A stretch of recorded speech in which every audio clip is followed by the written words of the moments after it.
Good morning. I am here today to demonstrate slightly this beautiful recipe that I just absolutely love.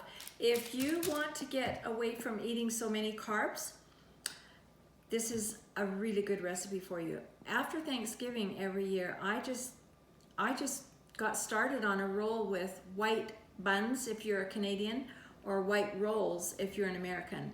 And I just couldn't get off that roller coaster ride of white flour. I just loved the rolls at Thanksgiving dinner. So this is a solution to that. It has some carbs in it. It has 3 net carbs, this whole recipe. And carbs are good. If you want energy, go for the carbs. But if you want to release weight, cut way back on your carbs, because carbs turn to sugar and sugar does bad things to our bodies. So what I'm going to do first for this recipe is I'm going to take mozzarella cheese and shred it up. And you need 1.5 cups of shredded mozzarella cheese. So when we're finished with that, I'll put it over there. This is 4 ounces of cream cheese. You're going to mix those together and put them in a microsafe bowl and microwave. I was gonna say Microsoft. That's not right. Microwave for 20 seconds at a time, and after 20 seconds is up, stir it. Another 20 seconds, stir it. Another 20 seconds, stir it, and then take it out, and you're ready to just keep that in a separate bowl, and in another bowl, put all your dry ingredients. Your dry ingredients are 2/3 cup of almond flour, 1 tablespoon, that's a lot of baking powder, but that's what it calls for. So we'll do that. And then salt, we need 1/2 teaspoon of salt, your favorite salt. And then 1/2 teaspoon of oregano and 1/2 teaspoon of garlic powder. And we also want some fresh basil leaves, which I don't have right now.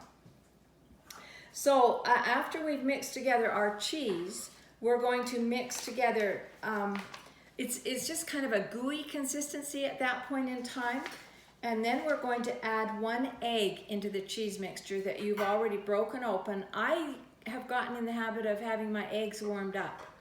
I just think it's a better way to go. So whip that egg, just room temperature, whip that egg up in a separate bowl, add it to the cheese mixture, and then stir your dry ingredients into your wet ingredients, which are, like we said, your almond flour, that mixture. And then your final dough is going to be sticky and pasty. That's the way you want it, sticky and pasty. Spoon your dough into plastic wrap and flatten it. Now I just use parchment paper because I don't like to transfer it from the saran wrap to parchment paper. This is the way I'm going to put it on the baking sheet and bake it. Your oven is set at 375. I usually put my pan in the oven and warm it up. I've just started to do that too. I like to do that for any baked goods. So here's your dough. You're going to put it in the fridge. You wrap it in saran wrap. It's in a little ball. Form it into a ball. Wrap it in saran wrap. Put it in your fridge for 1/2 hour, 20 to 30 minutes. It will be chilled, and so then you roll it out, and then you are going to put all your ingredients into it. So what you do for this, you can put it's like a pizza. You can add anything to it. I didn't add any pizza sauce because I love this combination. A little bit of spinach right there. These are mushrooms, which I have just fried up a bit because I wanted to get rid of some of the moisture. And then we're going to sprinkle on, this is feta cheese.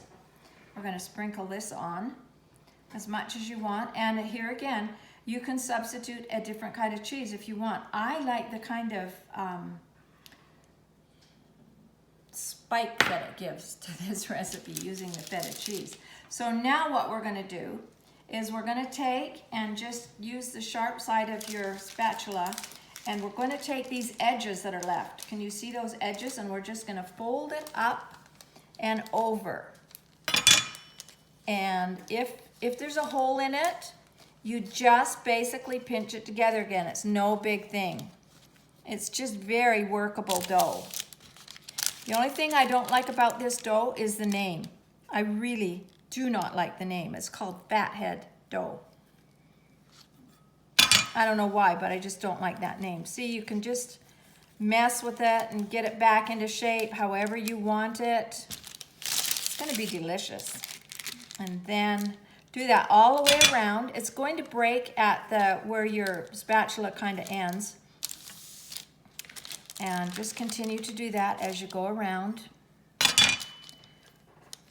This is a rustic pizza. Actually, it's called a galette. It's a French word meaning pie, I think, is what it means. But we're just gonna call it pizza pie. And make that go up over. Then pinch, pinch, pinch. Pinch it all together so that it's all nice and smooth. Okay, and then we're going to put it on the dripper pan and put it in the oven. My pan is warmed up. I'm gonna take that out of the oven. Oh, first before I do that, you guys, I wanna do this. This is, they call for olive oil, but we always use avocado oil. It has a higher set point to burn, so we kind of like that. And just kind of brush it on the edges, and this is going to turn it a beautiful golden brown as you're baking it. Okay, because it's on the parchment paper.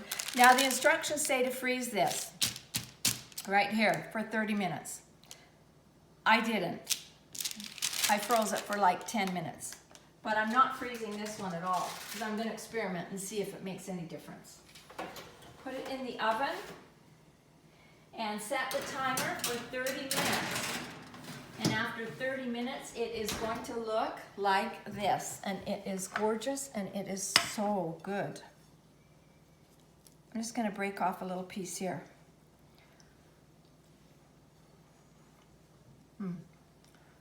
That's so good. I hope you enjoy this as much as I do. I love eating. Bye.